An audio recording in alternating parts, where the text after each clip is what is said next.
Overwatch 2 fans, we have incredible news because the team has listened to the constant feedback about monetization, loot boxes, credits, the cost of things, and their balance philosophy and all that stuff with Overwatch so far, and they've laid it all out in this article. Let's give it a little read, shall we? The Overwatch team has been preparing to conclude Season 2 as we gear up to Season 3, and we're incredibly thankful for all the player feedback we've seen over the past months. We'd like to take some time to reflect on this past season and give you a sense of where we're going in the future. Here's more info about what we're doing now and how we're thinking about longer term changes. God, I can't read. We watched Ramattra closely when he first released, including community gameplay and conversations. We started asking ourselves some challenging questions about his kit's performance based on your feedback. What was the community's first impressions of his kit? Is his kit approachable? Which abilities and moments are resonating with our community?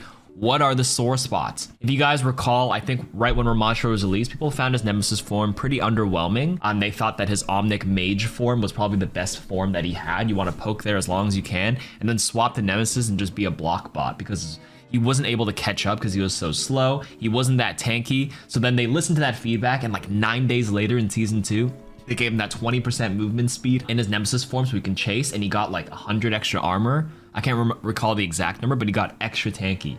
And those were some very, very significant changes, and they listened pretty quickly. Well, but give him that. Gotta give him credit where credit's due. The next set of questions focused more on his viability, how he's performing as players learn how to play him. What compositions is he fitting to? Are there early dominant strategies? Answers here help us decide if we want to make any changes to the hero within the first 2 weeks before they enter competitive play. That hotfix patch for Ramattra, I believe, was before competitive even came out, because Season 2 started, Ramattra was released. 9 days later, he got Giga buffed, and the season of competitive always starts 2 weeks after. Well, competitive is always available, but he wasn't entered into comp until 2 weeks after the season started. So Ramattra's initial release was met with a lot of positive feedback in terms of fun. We saw a lot of great conversation around his kit and the overall design, but it was clear that you felt Ramattra wasn't viable in enough situations.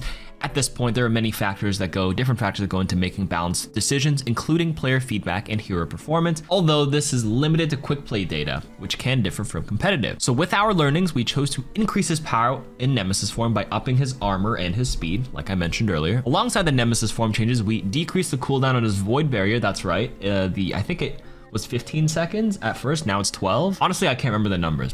All you need to know is they decreased the cooldown of it to have better uptime to cycle through, stall out before he comes back into Nemesis. Overall, this set of changes had a large effect on Ramattra's effectiveness, and he entered competitive as one of the stronger tank picks, a big shift from his lower performance leading up to the changes. As we wrap Season 2, Ramattra remains a strong tank choice, and the previous changes helped achieve some of Ramattra's overall design goals. Going into his release, though, there was one ability we knew that would be a risk, his ultimate ability, Annihilation.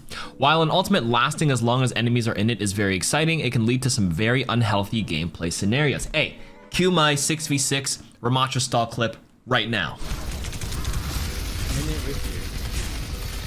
Any supports here?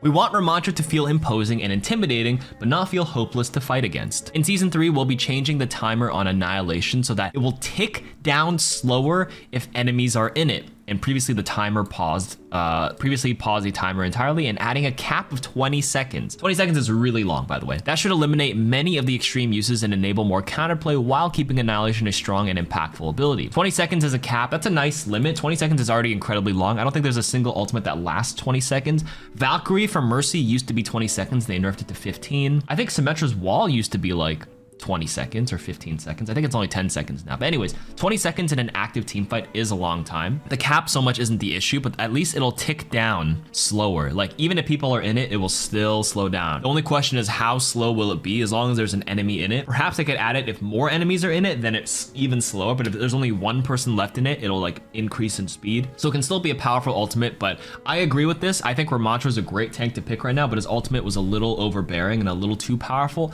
especially because he has that 20% movement speed when he chases you down in it, so you're always going to be caught in it. You literally can't outrun it. The only ways to like beat it is to play Roadhog into it and use Whole Hog and actually blast them genuinely far enough. Like a Lucio Boop is not enough. He can still chase. Maybe Doomfist Rocket Punch is good too against it, but in any case, the ultimate was overbearing. I agree with this change. Hopefully you guys all too. Battle for Olympus and other Season 2 LTMs, limited time events. We set a goal of Overwatch 2 having more frequent in-game events and unique limited time game modes. As we gather your feedback and look at whether you enjoyed different events events. We expect to improve it and bring many of them back in the future. Generally, we want to craft different ways to play the game and give you fun new modes and events to experience. And we want to be more willing to take creative risks for these LTMs. We debuted the Battle for Olympus during Season 2, and we're generally happy about this mode and player feedback around it. But we do think there's room for improvement. We did not expect that players would pursue all hero titles during the event. So we think some of the challenges were too difficult to complete in aggregate. Based on your feedback, we also plan to make a team deathmatch version and enable the mode in custom game modes in the future the next time it runs. That would be good, because I think having a custom game where we do Battle of Olympus with friends was a lot better, because like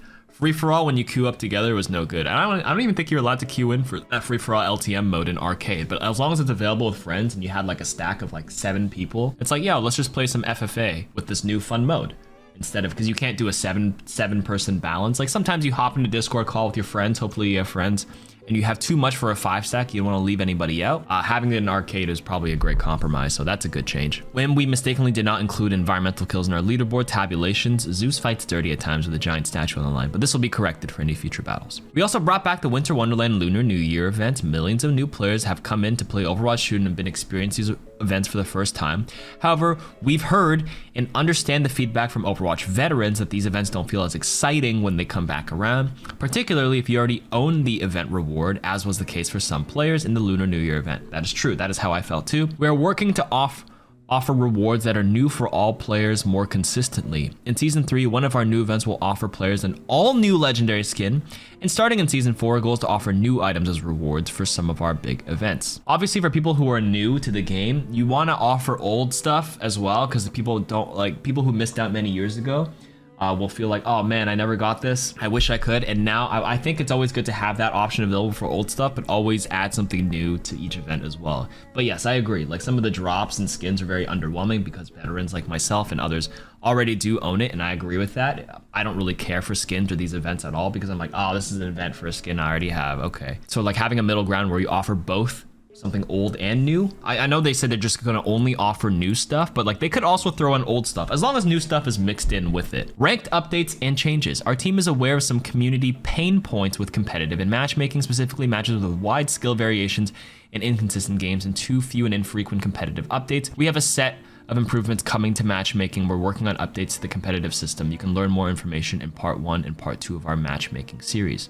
These are other articles I'll link in the description of the video, but they're just making it easier for you to comprehend how the matchmaking system works. And I believe they're updating the amount of time it takes for your rank to update. I think instead of 7 wins, it is 5 wins now. Okay, so here's the juicy part. In Season 3, we're bringing back Overwatch credits, which had been previously shown as legacy credits and have been unearnable in Overwatch 2. Lovely viewers of the KarQ archives, I just wanted to say I have over 100,000 plus legacy credits. It just goes to show how useless they were. They were just rotting there. Now all players can earn up to 1,500 credits as free rewards and another 500 as premium rewards spread throughout the battle pass. Okay, so are they adding a way to spend it? We're also adding more uses for your credit so you can choose from many more potential rewards. Yay!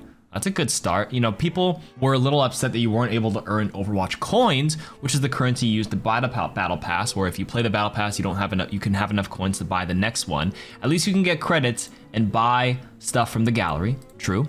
Specifically, we're making 2 related updates to our hero gallery. First, nearly all the epic and legendary tier skins prior to Overwatch 2 launch will now always be available in the hero gallery for purchase with either coins or credits.